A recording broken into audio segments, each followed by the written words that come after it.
Отже, що таке саморегуляція або самоуправління психічним станом? Перед тим, як ми розглянемо визначення, ми зупинимося коротко на визначенні таких двох важливих понять, як стресостійкість та алертність. Стресостійкість – це інтегральна риса особистості, яка характеризується таким поєднанням фізичних, емоційних, вольових, інтелектуальних, мотиваційних складових, які забезпечують саморегуляцію, стабільність, готовність до дій, соціальну та професійну успішність з мінімальними втратами для здоров'я. Алертність, в свою чергу, це стан та властивість максимальної готовності до дії на фоні внутрішнього спокою. Це фізична та психічна зібраність, підтягнутість, пильність, здатність миттєвого реагування, миттєвого переходу до активної дії. Бути алертним означає, що бути готовим до будь-якого повороту подій, при цьому будучи зовнішньо абсолютно спокійним.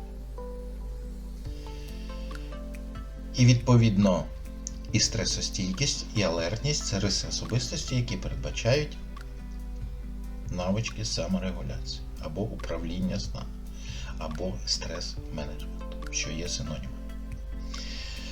Так от, управління станом або саморегуляція – це цілеспрямоване, довільне, свідоме використання способів усунення, зниження, ліквідації, зменшення, профілактики стресових станів, а також способів мобілізації та швидкого переходу з алертного стану до стану готовності за допомогою певних прийомів та технік саморегуляції.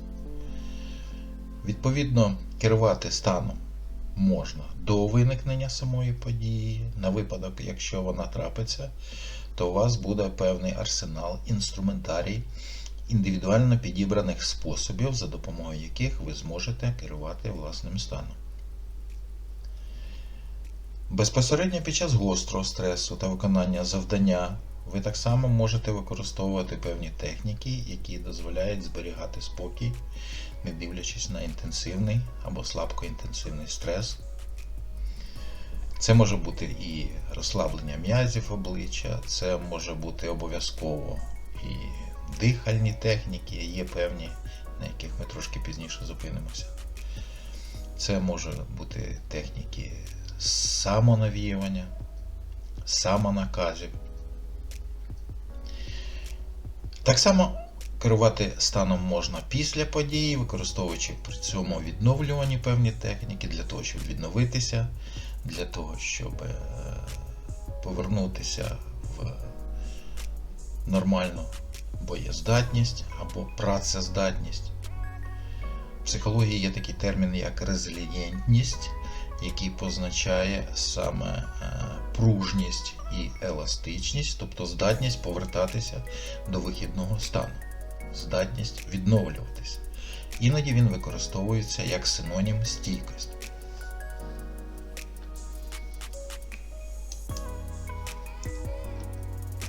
Отже, в чому заключається антистресова компетентність, якими вміннями треба володіти, щоб можна було сказати, що ви готові до діяльності в складних умовах, в стресових умовах, що ви не отримаєте посттравматичний розлад або розлад адаптації.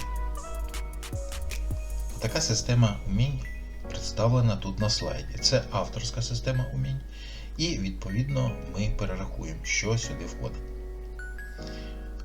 Перше. Це вміння розпізнавати власний стан та вивчати індивідуальні реакції. У кожного є свої індивідуальні реакції. Хтось червоніє, хтось пітніє, хтось починає панікувати, у когось виникає тремор. І відповідно ці реакції ви повинні знати для того, щоб можна було з ними свідомо працювати. А для цього ви повинні вміти розпізнавати власний стан за допомогою певних прийомів, які ми розглянемо далі. Далі наступна група вмінь пов'язана з вміннями керувати психофізіологічними симптомами, такими як тремор, артеріальний тиск, частота серцевих скорочень, м'язовий тонус і так далі. Ще одна група умінь пов'язана з здатністю або вміннями нормалізувати свій сон і сновидіння. Це також дуже важливе вміння, тому що під час сну організм відпочиває, і якщо сну недостатньо, то відповідно накопичується стрес, і він може трансформуватися в неадаптивні його форми. Наступна група вмінь – це вміння підвищувати впевненість та конфліктостійкість. Далі вміння змінювати власні думки і образи. Їх дуже багато виникає під час стресових станів. Дуже багато думок є неадаптивними, підсвідомими, які влазять в наш мозок без нашого дозволу. І наша задача саме усвідомити їх, ідентифікувати і працювати з ними свідомо, змінювати на краще. Далі контролювати агресивні імпульси, так само дуже важлива група вмінь. Організувати власний час, тому що багато стресових станів пов'язано саме з тим, що нам не вистачає часу, що нам треба зробити багато чого на вчора. І, відповідно, якщо ми вміємо організовувати власний час, а для цього існують техніки тайм-менеджменту, то, відповідно, ми серйозно можемо знизити наш рівень стресу. Ну і остання група умінь, які входять в антистресову компетентність, це вміння змінювати власну поведінку, яка пов'язана зі шкідливими стресовими звичками, курінням, адикціями, девіаціями тощо. З девіантною поведінкою ви знайомились на минулих лекціях, тому ми не будемо на цьому питанні зупинятися.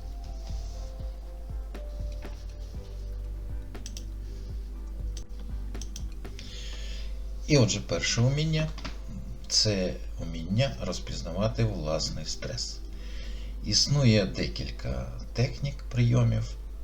Зараз ми на них зупинимось. Перший прийом. Спробуйте зробити 5 максимально глибоких вдихів та видихів. І засікти час, скільки у вас на це піде часу. В результаті, якщо ви отримаєте менше, ніж 1,5 хвилини, значить ви знаходитеся в напруженні. Це означає, що людина, яка спокійна, вона все робить спокійно, повільно. Після цього ви можете не тільки перевірити власний стан, але й покращити його, заспокоїтися. Якщо ви цілеспрямовано зробите 5 максимально глибоких вдихів та видихів, не менше, ніж за 1,5 хвилини. Відповідно на кожний цикл, якщо поділити на 5, приблизно 18 секунд.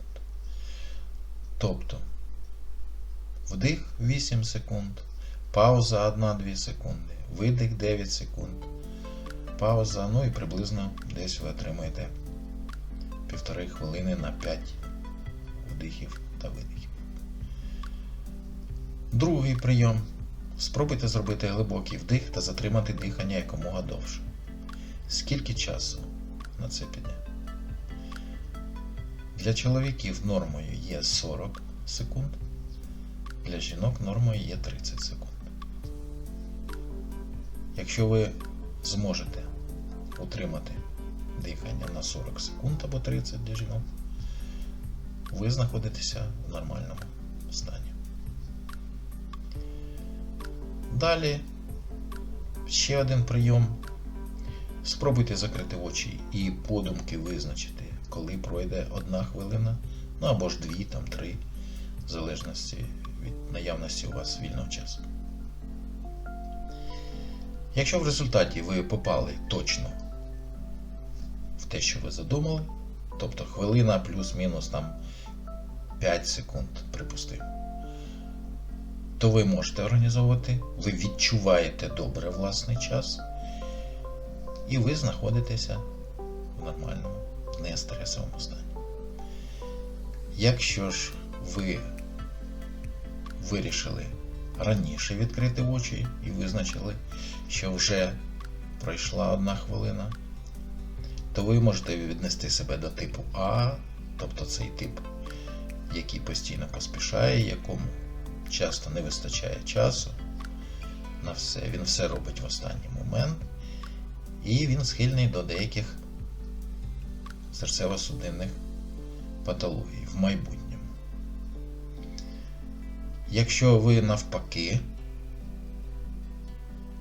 пізно вирішили, що хвилина ще не пройшла, то ви можете віднести себе до типу Б. Це тип Б. Немає такої схильності до серцево-судинних захворювань, як встановили вчені. Але якби він і працівник так собі, тому що він нікуди не поспішає, він, як правило, не встигає виконувати задачі в певний визначений термін і так далі. Ще один прийом, який допоможе вам визначити, в якому ви стані, це підрахувати власний пульс. Його можна знайти або тут, біля кісті руки, на зап'ясті, або ось тут, або біля вуха.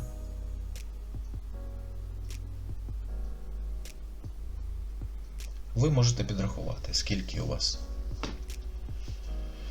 пульс за 15 секунд, потім помножити це на 4 і буде пульс за хвилину. І поекспериментуйте з цим, перевіряйте свій пульс в будь-яких нормальних, спокійних ситуаціях. Порівняйте це зі стресовими ситуаціями, наскільки у вас пульс відрізняється. Для цього ви повинні знати, скільки у вас в нормі, в спокійній обстановці кількість ударів серця. Це може бути приблизно 60. У спортсменів часто такий пульс буває. 65-70. Це так само нормальний пульс. І порівнюйте його з стресовими ситуаціями. Скільки у вас в стресовій ситуації биття серця. Далі ви можете задати собі питання, наприклад, так само, яке допоможе вам розпізнати, в якому ви стані знаходитеся. Питання таке: в якому стані я зараз знаходжусь? Тут може бути 3 відповіді на це питання. Позитивний, негативний і нейтральний. Якщо у вас позитивний і нейтральний стан, то в принципі нічого робити не треба, у вас нормально працює організм, ви не знаходитеся в стресовому стані, вам ніяких інтервенцій виконувати не треба. Рухайтесь далі. Якщо ви відмічаєте, що ви знаходитеся в негативному стані, то відповідно треба знайти причину. Причина може знаходитися сьогодні, в сьогоденні, причина може знаходитися у вчорашньому дні, і причина може знаходитися в майбутньому, в завтрашньому або на тиждень вперед. Якщо ви знайдете цю причину, ви вже зможете щось з цим робити. Ну, є ще одна техніка, невеличкий тест, який так само допоможе визначитися, в якому ви знаходитеся стані. Ось перед вами цей тест. З розкладених перед вами кольорових карток необхідно вибрати найбільш приємний колір. Ну і записати цифру цього кольору собі на папірець. Далі необхідно вибрати найбільш приємний колір з решти. І так кожен раз, поки всі кольори не будуть відібрані. Будь ласка, можете зробити цей вибір. І у вас в зошиті або на папірці повинен бути ряд з 8 цифр. Ви так само можете зробити ще один, другий вибір не пригадуючи про те, що ви вибирали в перший, а просто дивитеся на кольори і вибираєте, який найбільш приємний. І так до кінця, поки не залишиться один. Тобто в результаті у вас буде 2 вибори по 8 цифр.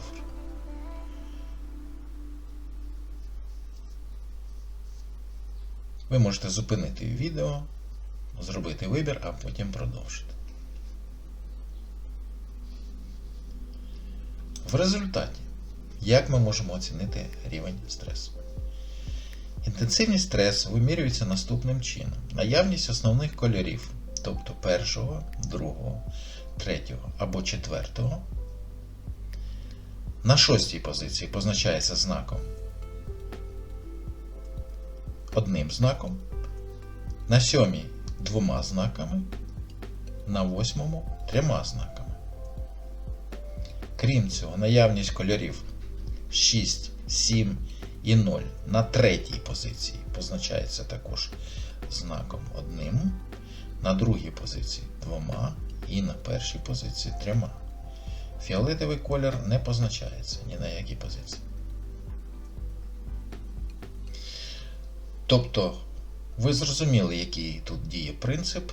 Принцип такий, що якщо кольори основного спектру знаходяться в кінці ряду, а сірий, коричневий і чорний на початку, то рівень стресу буде максимальний, великий. Якщо навпаки ви вибираєте на перших 3 місцях якісь з основних кольорів, тобто синій, червоний, жовтий або зелений, а відповідно сірий, коричневий і чорний на останніх місцях, то ви знаходитеся в аутогенному стані, як це називається, тобто в спокійному, розслабленому стані. Відповідно, якщо ви порахуєте, скільки у вас цих значків, то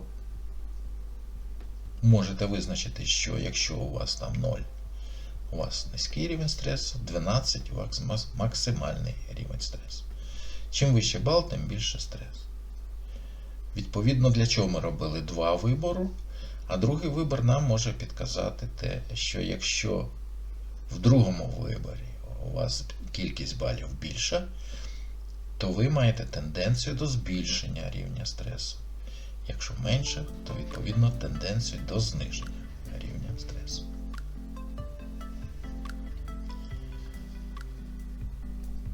Ще одне важливе вміння, як ми говорили вище, це вміння вивчати індивідуальні стресові реакції. Я рекомендую вам зробити таку таблицю, в якій перша колонка буде час, в який це трапилось, в другій короткий опис ситуації, в третій думки, які виникали під час цієї ситуації, в четвертій, як реагувало ваше тіло в цій ситуації, в наступній, які були емоції в цей момент, і остання колонка, яка була поведінка. Тобто вам рекомендується для того, щоб ви вивчили і знали свої індивідуальні реакції на стрес, пригадати хоча б на перший раз 5 стресових ситуацій, які відбулися з вами протягом півроку або рік, записати їх в перший час, а в другий саму ситуацію, щоб ви пам'ятали, про що йде мова.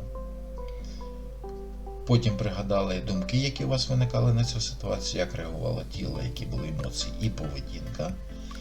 І, відповідно, коли ви наберете ці 5 ситуацій, ви зрозумієте, що ви в багатьох ситуаціях реагуєте типово. Тобто у вас ідентичні думки виникають, скажімо, агресивні або звинувачувальні інших людей або ситуацій. У вас близько до кожної ситуації реагує тіло, виникають емоції, схожі в багатьох ситуаціях, і виникає адаптивна або неадаптивна, деструктивна чи конструктивна поведінка. Сенс цього самоаналізу в тому, що ви можете ці думки змінити, Якщо ми не можемо змінити ситуацію, то ми можемо змінити думки про цю ситуацію. І відповідно, якщо думки зміняться, то відповідно і зміниться поведінка. Вона може трансформуватись з неадаптивної в адаптивну. Ну ось, наприклад, 8 годин ранку. В кафе офіціантка випадково пролила на новий костюм ваш жирну солянку. Ваші думки? Як реагувало ваше тіло, наприклад, почервоніло обличчя, виник головний біль, емоції, гніву виникли, агресії, фрустрації. І поведінка в результаті ви різко встали, виругалися і вийшли, хлопнувши двері. Далі наступна ситуація. 9:30 ранку. На роботі викликав начальник, несправедливо сварив. Ваші думки з приводу цього?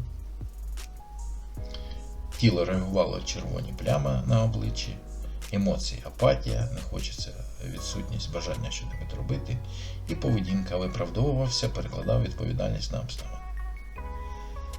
І як я вже сказав, коли ви зробите хоча б 5-10 ситуацій, то ви зрозумієте, які у вас думки виникають на стресові ситуації, як типово реагує ваше тіло, які виникають емоції схожі в цих ситуаціях, і яка в результаті поведінка.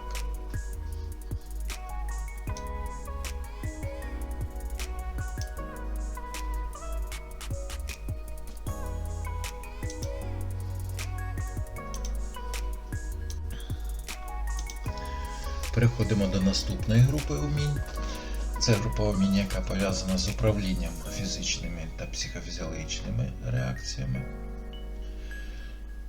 До цих технік або груп умінь відносяться антистресове харчування, антистресова фіторегуляція, фізичні вправи, дихальні техніки, техніки релаксації, аутотренінгу, самомасажу, систематичної десенсибілізації, ідеомоторного тренування, медитації, самогіпнозу і технік входження в алертний та бойовий транс. Зрозуміло, що в рамках однієї лекції ми не зможемо всі техніки розглянути, але основні техніки ми розглянемо. І почнемо з антистресової фіторегуляції. Якщо умовно поділити стресові стани на стани виснаження і стани збудження, то відповідно є фітопрепарати, трави певні, настоянки, які допомагають нам регулювати фізіологічну складову цього стану. Ну, от, наприклад, при стресовому виснаженні можна рекомендувати адаптогени.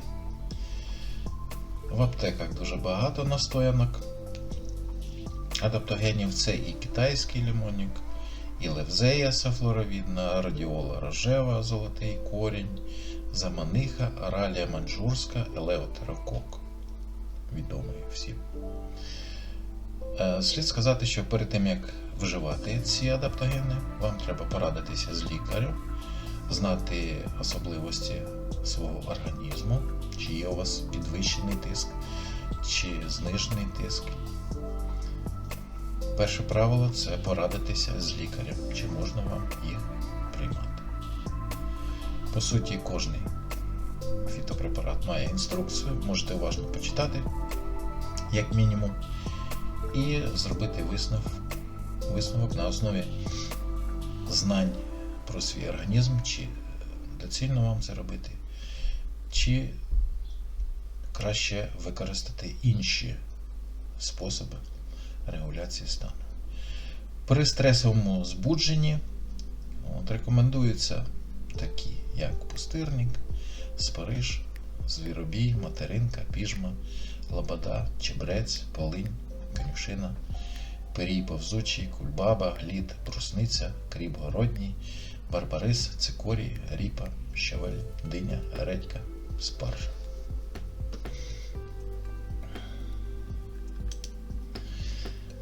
Самомасаж. так само може змінити наш стан на краще.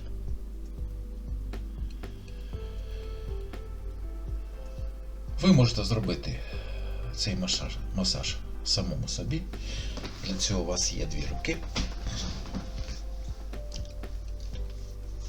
Перше, це комірна зона. Ось вона знаходиться тут. І її треба масажувати протягом 1-2 хвилин. Цього буде достатньо для того, щоб ваш стан змінився. Наступна зона. Трапецієвідні м'язи. Можна однією рукою дістати, якщо під лікоть ви допомагаєте іншою рукою. Так само тут є біологічно активна точка. От якщо ви її дістали, то ви будете відчувати такий комфортний біль. От, якщо є таке, значить ви попали в цю біологічно активну точку. Так само вона масажується приблизно 2 хвилини. І з цього боку так само.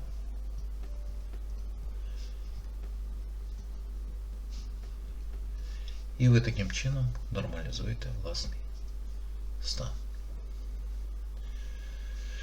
Надбрівні горбки. Тут так само знаходиться біологічно активна точка. Тож, якщо ви в неї потрапили, то ви будете відчувати такий невеличкий біль.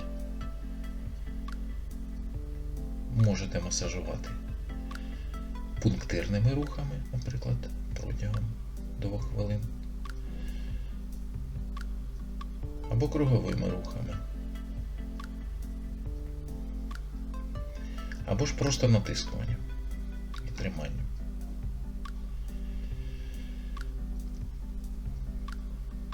Далі джерельце. Тут знаходиться біологічно активна точка. Якщо покласти основу долоні сюди, то середнім пальцем ви дістаєте якраз в цю точку. Так само ви її масажуєте тими способами, які я вам показав.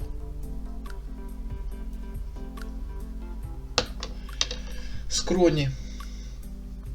Внутрішньочерепний тиск можна зняти самомасажем скроней. Теж з круговими рухами протягом 2 хвилин. В одну сторону і в другу сторону.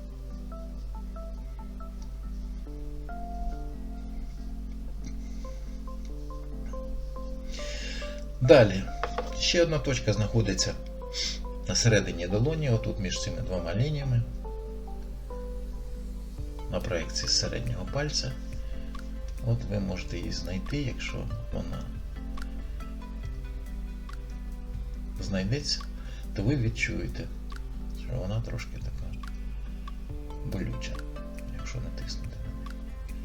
Так само 2 хвилини або пунктирними рухами, або по круговій, або простим натискуванням. І так само на цій руці. Ви її знаходите отут між 2 лініями. Робите те ж саме. Точка між великим та вказівним пальцем. Ось тут. Ви її так само можете масажувати протягом 2 хвилин.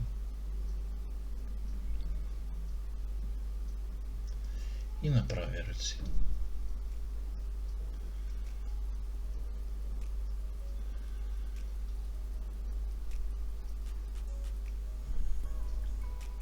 Далі точки шисюань, вони називаються на кінчиках пальців. От. Масажується таким чином.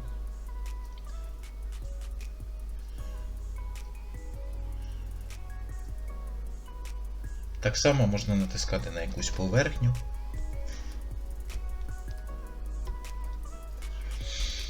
Ще одна точка знаходиться на середині стопи. От. І дуже важливі аурикулярні точки, які знаходяться на вухах. Вони наскільки маленькі, що ви не попадете пальцем в конкретну точку, але ви можете їх промасажувати долонями. Круговими рухами.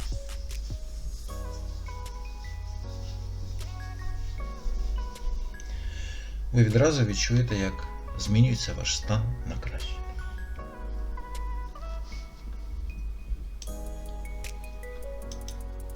Фізичні вправи. Вони покращують загальний фізичний стан, є фоном стійкості і дозволяють розвивати фізичні якості, такі як сила, витривалість, гнучкість та міць. В цьому плані найбільш корисними визнані кардіо вправи, або циклічні вправи, або аеробні вправи вони ще називаються. Це оздоровчий біг, джогінг, плавання, ходьба на лижах, їзда на велосипеді, аеробіка, фітнес, будь-які танці аеробні, стретчинг, піші прогулянки. Ви можете використовувати для розвитку фізичних якостей і покращення загального фізичного стану силові вправи, за круговим тренуванням, роботою з обтяженнями, з партнером, тренінг зі знаряддям, можете використовувати жгут. Ну і якщо є мета ще і створити команду, згуртувати колектив, то ви можете використовувати колективні види спорту, волейбол, футбол, баскетбол. Все це покращить ваш стан і буде сприяти вашій психологічній стійкості.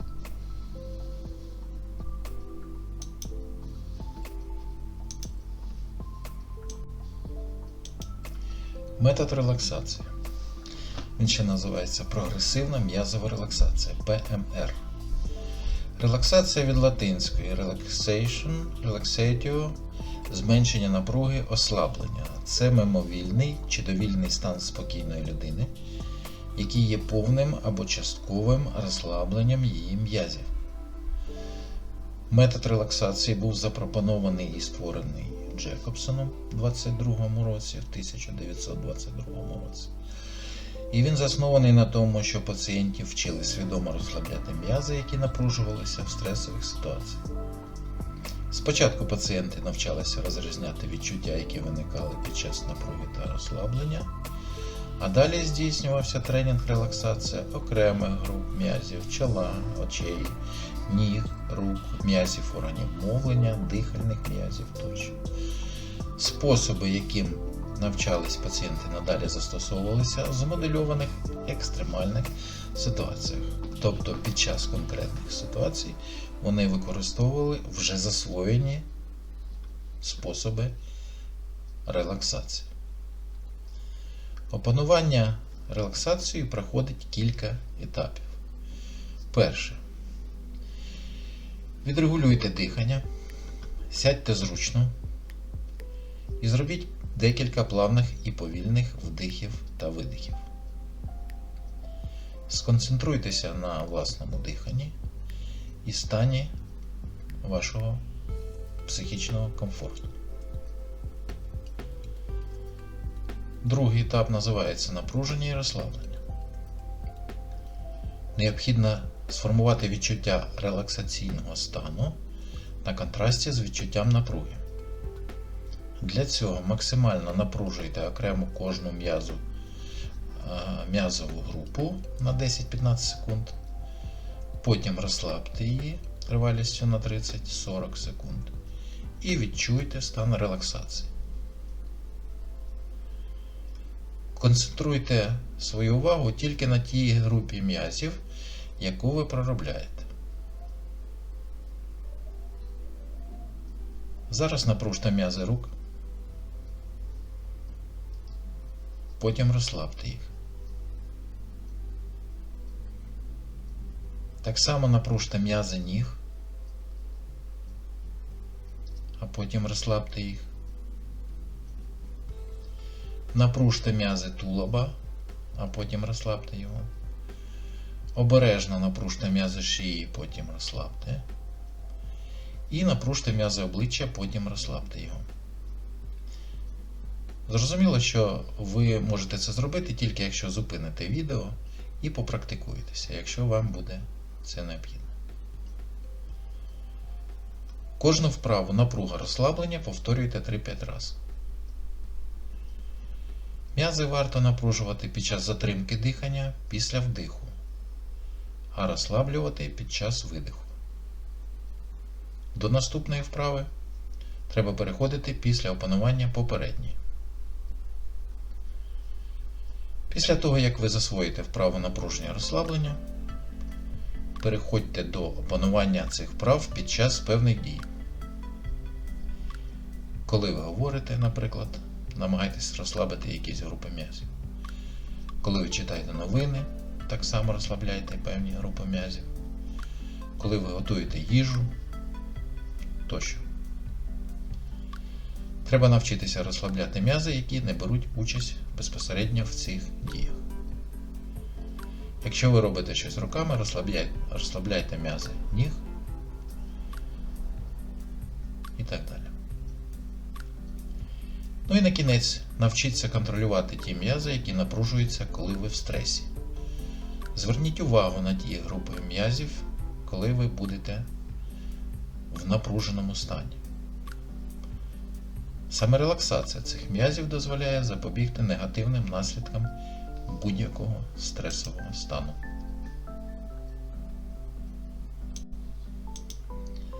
Аутогенне тренування.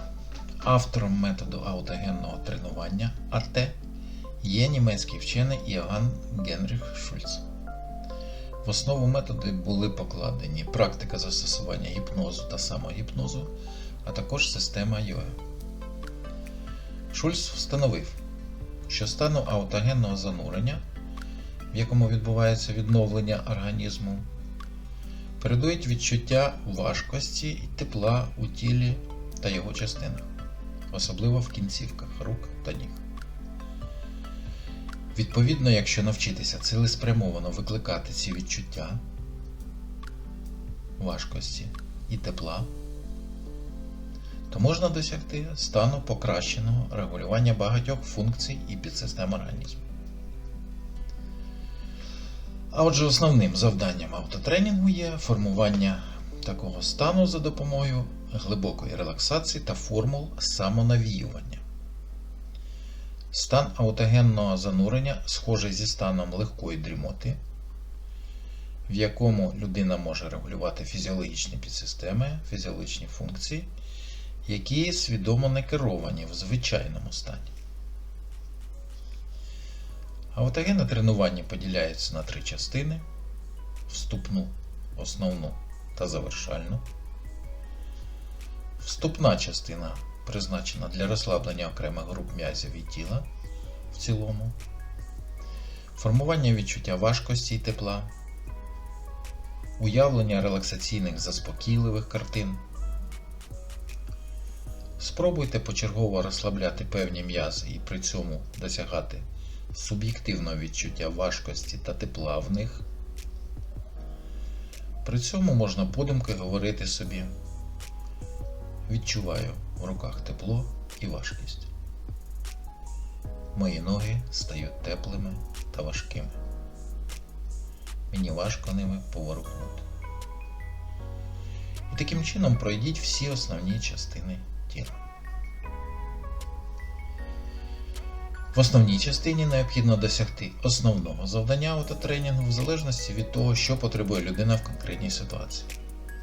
Це може бути покращення сну, зниження стресу, підвищення мобільності і працездатності, налаштування на задачу тощо. Це досягається за допомогою спеціальних образів та формул самонавіювання на заспокоєння, на мобілізацію або ж на розслаблення.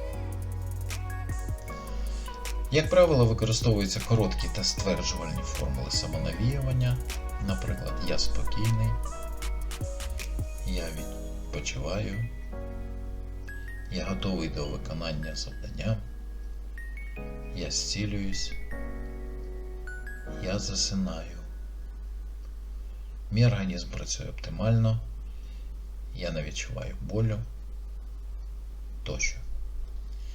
Завершальна частина має за мету вихід зі стану занурення. Тут можуть бути використані формули самонавіювання, які вимовляються швидко та енергійно. Після них необхідно потягнутися, напружити м'язи та відкрити очі. Наприклад, я відновився, я впевнений в собі та працездатний, мій організм готовий до активних дій, я готовий виконувати завдання. Основним критерієм сформованості навички саморегуляції за допомогою автотренінгу є вміння досягати оптимального психічного стану за 30-40 секунд і здатність утримувати себе в цьому стані протягом 1 години та більше. Метод ключ. Метод саморегуляції ключ був заснований Хасаєм Алієвим як методика, яка допомагає керувати власним психофізіологічним станом. Сутність методики виражається простою фразою «Знайдіть свій рух».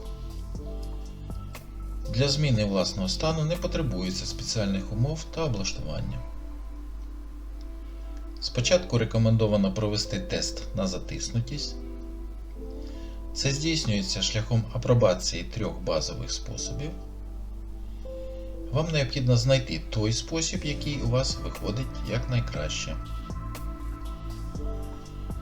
До базових і демоторних способів відносяться наступні. Вони виконуються стоячи, але я вам покажу сидячи, тому що в мене немає такої можливості зробити це стоячи. Так от, розходження рук. Перший і демоторний спосіб.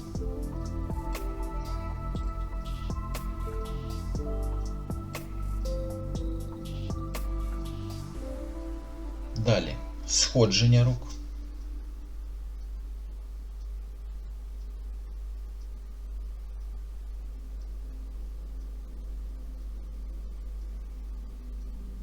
Наступне левітація руки.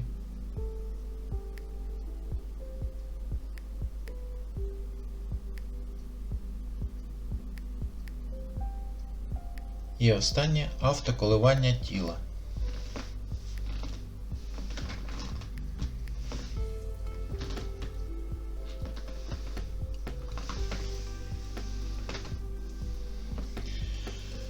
Якщо вам під час тренування важко дається кожен з ідомоторних рухів, це свідчить про наявність високого рівня напруги, високий рівень затиснутості.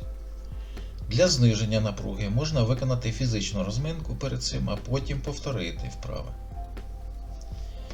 Підбір найбільш комфортних для вас способів даного методу саморегуляції здійснюється за правилом «роби те, що тобі найкраще пасує», шляхом проб і помилок. Попрацювавши з одним способом, рекомендується перейти до наступного. При виконанні базових способів в положенні стоячи, я підкреслюю, виникають автоматичні комфортні ритмічні похитування, автоколивання корпусу тіла, які є значущими ознаками стану релаксації. Після виходу зі стану автоколивання рекомендується напружити м'язи, потягнутися, зробити декілька фізичних вправ.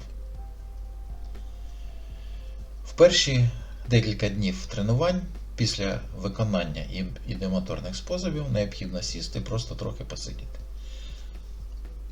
При цьому може виникнути явище характерного відчуття комфорту. Це є той стан, в якому відбувається відновлення і накопичення працездатності. На слайді ви бачите основні класичні методи, прийоми, методи ключ. Шалтай, лижник, хлискання по плечам,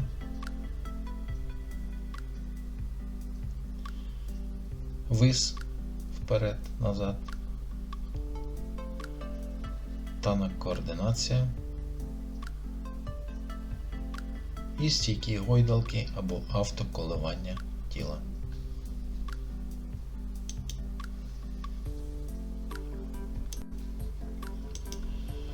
Систематична десенсибілізація. Засновником систематичної десенсибілізації є Джозеф Вольпе, а само слово десенсибілізація складається з двох слів. Де означає видалення, відділення, зменшення, скасування, зниження. І друге слово з латинської sensibilis – чутливий, сприйманий почуттєво. Тобто, по суті, це зниження чутливості на певні стресові ситуації. Цей метод ґрунтується на положенні про те, що будь-який стресовий стан, тривога, страх, депресія, пов'язаний з фізичною напругою в поєднанні з уявленням конкретної ситуації стресової. І, відповідно, під час навчання десенсибілізації ви навчаєтеся розслаблятися і при цьому уявляєте стресову ситуацію, яка вже не викликає у вас напруження і дискомфорт. Для опанування методом необхідно навчитися: перше, розслабляти м'язи тіла, а ви це вже можете робити.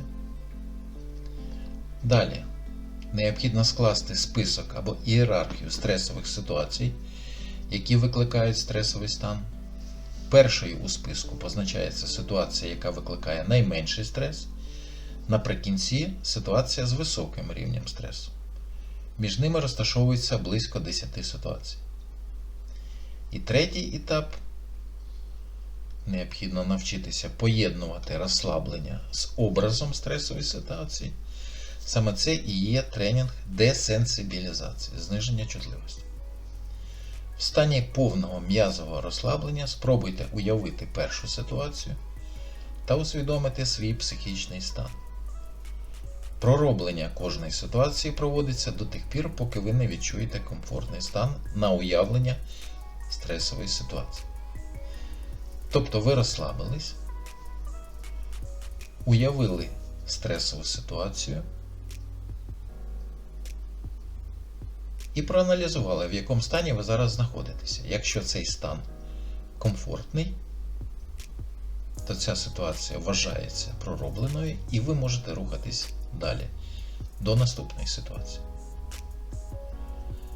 Отже, суть методу систематичної десенсибілізації в тому, що ви вчитеся поєднувати розслаблення з образом стресової ситуації, а далі з реальною ситуацією.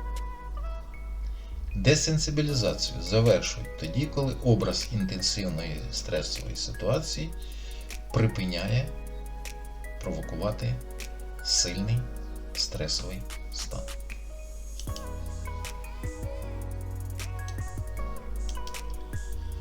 Дихальні техніки саморегуляції.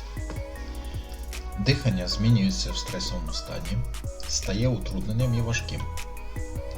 Це відбувається мимоволі, при сильному стресі чи напруженні дихання затримується. Свідоме регулювання диханням дозволяє нормалізувати психофізіологічний стан, заспокоїтися, зняти напруження. Антистресові дихальні техніки можна виконувати в будь-якому комфортному положенні тіла, що дозволяє дихати вільно, без напруги, природно. Тому спочатку треба вибрати комфортне положення тіла. Для опанування дихальними техніками треба вміти концентрувати увагу на дихальних вправах. Це дозволяє правильно, відповідно до суті вправи, перемежовувати дихальні цикли, підтримувати ритм і темп дихання. Далі треба навчитися поєднувати дихальні вправи з уявленням певних образів, кольорів, безпечних місць тощо. Існують декілька антистресових дихальних технік. Дихальні техніки мобілізації та релаксації. Встановлено, що вдих підвищує мобілізацію шляхом збудження певних структур мозку, а видих розслабляє. Отже, для досягнення стану мобілізації необхідно акцентуватися на інтенсивному, різкому вдиху, а для розслаблення на повільному продовженні часу видиху.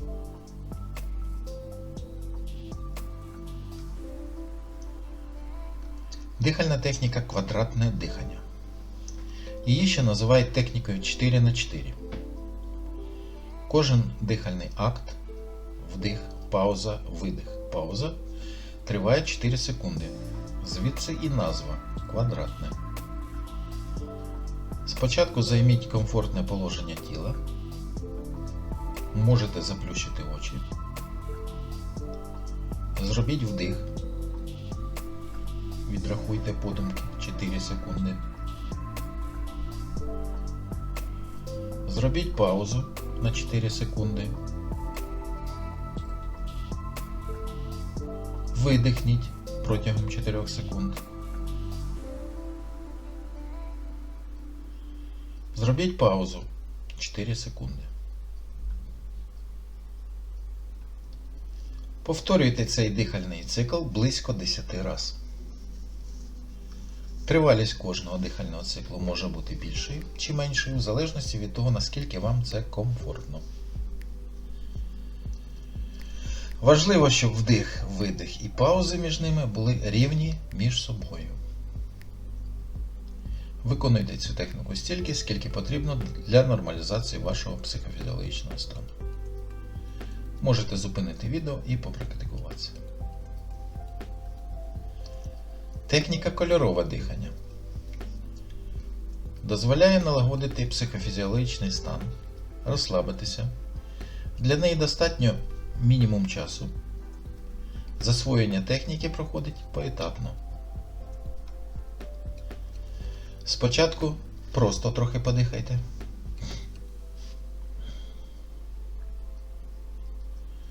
Уявіть, які кольори є для вас приємними, а які неприємними.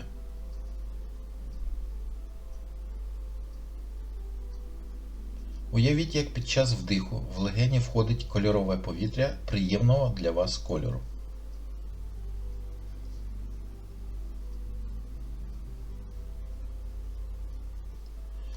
Уявіть, як під час видиху з легень виходить кольорове повітря неприємного для вас кольору. Практикуйте цю вправу близько 5 хвилин. Можна вдихати та видихати уявний білий колір, якщо вам важко надати перевагу якомусь одному.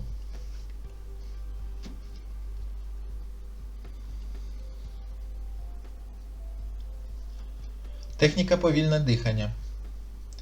Спробуйте під час дихання слідкувати за таймером. Кожен цикл дихання, вдих, пауза, видих, пауза, повинен тривати близько 18 секунд, як ми вже це робили. Зробіть декілька циклів. Поступово збільшуйте кількість циклів і доведіть їх до 5. 5 циклів дихання потрібно зробити не менше, як за 1 хвилину і 30 секунд. Повторюйте цю вправу 1-2 рази на тиждень. Можна частіше.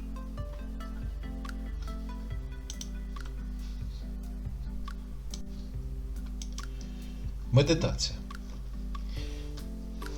Медитація від латині meditatio – міркування.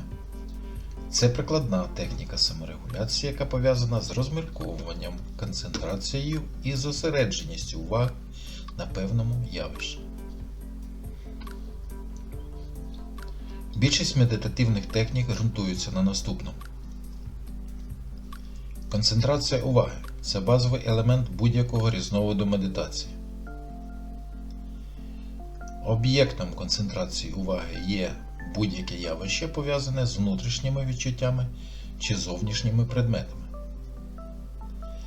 Важливим завданням медитації є формування комфортного психофізіологічного стану, який може називатися по-різному – чиста свідомість, транс або будь-як ще. Майже всі види медитативних способів можна поділити на наступні. Аудіальна медитація, тобто це медитація на співі, на звуках, на віршах, на мелодіях. Візуальна це медитація на зорових образах, на картинках, на малюнках, на явищах природи, геометричних фігурах, на вогні, на іконі тощо. Кінестетична це медитація на рухах, на тілесних відчуттях, на запахах, на смаках. І діджитальна або дігітальна на абстракціях, на поняттях, ідеях, проблемах тощо.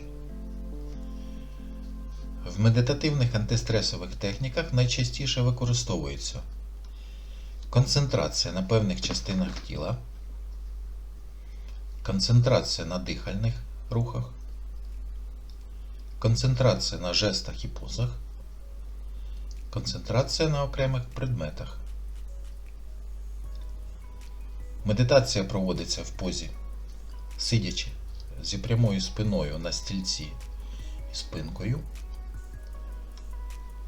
сидячи в позі лотоса чи напівлотоса, лежачи обличчям вверх на спині. А до початку тренувань треба потурбуватися про безшумне приміщення, про зручне положення тіла, про вибір певного об'єкта концентрації уваги, про варіанти пасивного споглядання внутрішнім чи зовнішнім зором. Для початку виберіть певний предмет, об'єкт для споглядання. Зосередьтеся на ньому і спостерігайте за ним протягом тривалого часу. 5, 10, 20, 40 хвилин. Це може бути звичайна ручка.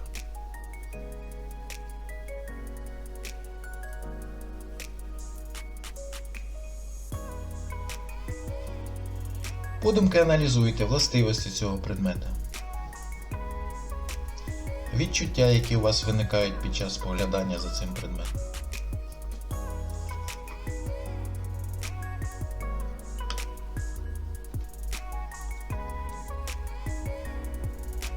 Слід пам'ятати, що медитацію заборонено проводити відразу після їди, в стані сильної втоми чи напруги, в некомфортному одязі і в некомфортній для вас час доби. Рекомендується тренуватися 1-3 рази на тиждень.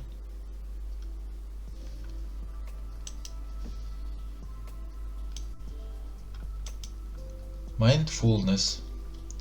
Техніку Mindfulness, усвідомленість, запропонував професор медицини з США Джон Кабан-Зін. Він вважав, що ми здатні максимально усвідомлювати все, що з нами відбувається.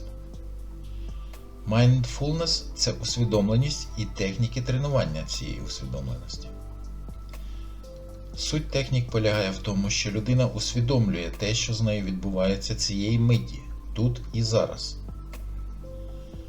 Усвідомленість – це поняття психології, яке описує безперервне зосередження, споглядання за поточними переживаннями.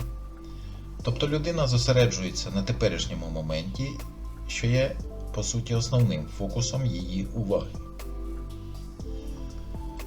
Тобто це відстеження своїх емоцій, перебування в поточному моменті тут і зараз, дозволяє жити не на автоматі, а вибирати свої думки, пропускаючи їх через фільтр. Чи потрібні вони мені, корисні вони для мене чи ні, роблять вони мене сильнішими. Те саме стосується почуттів та емоцій, які ви відчуваєте та транслюєте. Яким чином практикувати mindfulness? Виділіть зручний час і комфортне місце для mindfulness. Усвідомлено зосередьтеся на даному моменті. Дозвольте собі просто бути, нічого не робити. Задавайте собі усвідомлені питання і подумки відповідайте на них. Не думайте про майбутнє і минуле, не пригадуйте і не плануйте. Зверніть увагу на те, що відбувається з вами в поточному моменті, на свої слова, думки, дії, потяги, бажання. Будьте в цьому моменті якомога довше. Повертайте свою свідомість і увагу назад, якщо ви відволіклися.